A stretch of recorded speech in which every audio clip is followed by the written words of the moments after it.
Hi! Aga nga ako nagising ngayon at tinatry ko na matulog ulit pero hindi na rin talaga ako makatulog. Kaya ayan, nanood na lang muna ako dito ng mga video sa Reels. At dahil nga Sabado ngayon, so naisip ko na bumangon na lang kasi sayang naman yung araw ko kung nakahiga lang. At naisip ko nga na kesa nakahiga lang din naman ako, bakit hindi na lang ako maglinis ng bahay. Pala ito nga pala yung unang naisipan kong gawin ngayong araw. So magpapalit ako ng bedsheet and mga cover ng pillow. So nakasanayan ko na every week talaga nagpapalit talaga ako ng bedsheet. Para kasi sa akin magaan sa pakiramdam and magaan din sa mata kapag nakikita ko na maganda yung bedsheet or bagong palit yung bedsheet. Yung tipong parang gusto ko na naman na humiga at matulog. Joke lang. So bali yung ginagawa ko nga pala dito bago ako magpalit ng bedsheet. So binabacuum ko muna lahat ng side. Nga diba, may mga alikabok na hindi natin nakikita, no? Sumisiksik talaga yan sa mga gilid-gilid ng bed. Kaya naman talagang binabacuum ko yung maigi. At napakaganda nga rin pala nung nabili kong bedsheet na to. Bukod sa maganda na yung kulay, napakalambot pa at sobrang sarap pa nitong higaan. Dahil yung tela nito is medyo malamig din talaga siya sa katawan. At dahil nga 2 pillowcase lang naman yung kasama nito and 4 yung unan ko. So yung 2 pillow magkaiba yung kulay na ginagamit ko dito. Nung mga time na yan habang naglilinis ako, may narinig ako ng mga nagchat-chat sa cellphone ko pero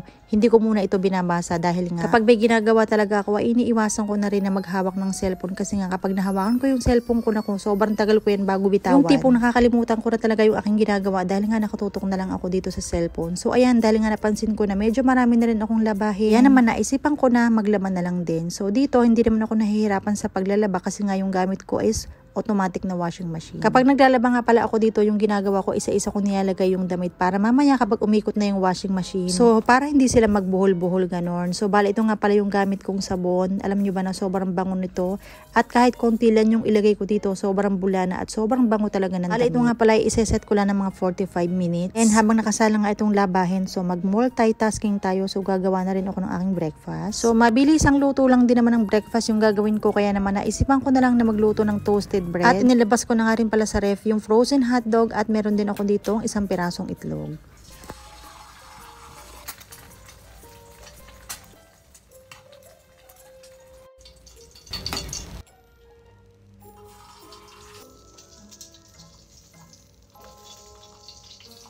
Ayan, luto na yung hotdog at muntik pa nga nasunog. So, ito naman tinapay. Gagamit nga pala ako dito ng garlic butter. Sobrang sarap nito. Bale, ito-toast ko lang ng konti itong tinapay dahil ayoko na masyadong toasted dahil nga tumitigas siya. Ayan, ready na yung breakfast ko. Pakasimple lang pero ox na yan. So, kapag kumakain nga pala ako ng breakfast, so hindi pwedeng mawawala itong aking shipo apo. So, everyday kong iniinom yan. Lagi ko kasi itong nakikitang iniinom ng mga sikat na influencer. Yan naman agad-agad ay hinanap ko talaga ito sa Orange Off dito sa Malaysia. And buti na lang din talaga ay may nagbebenta. At hindi na ako nagdalawang isip. So, chinek out ko na agad. So, bali 1 month na nga pala akong umiinom nito. And masasabi ko na effective din naman talaga siya. So, bali yung ginagawa ko nga pala dito, lalagyan ko muna ito ng mainit na tubig. Then, saka ko naman ilalagay yung juice powder. Hahaluin ko ito ng mabuti. Pagkatapos, lalagyan ko ito ng malamig na tubig. Mas masarap kasing inumin to kapag medyo malamig siya. So, ipeplex ko na rin pala itong aking UFC banana ketchup na nabili ko lang din sa isang Filipino store dito sa Malaysia. Paano ba yan? Kain na tayo. So, dito nga pala habang kumakain ako, so hindi muna ako magse-cellphone dahil kapag nag-start naman ako mag-cellphone, alam ko kapag nahawakan ko na naman yung aking cellphone, alam ko na 1 oras na naman yung lilipas bago ko ito mabitawan. Alam ko na maraming nakaka-relate dyan sa inyo na pagkatapos kong kumain, may mga bagay pa ako na dapat kong gawin at unahin.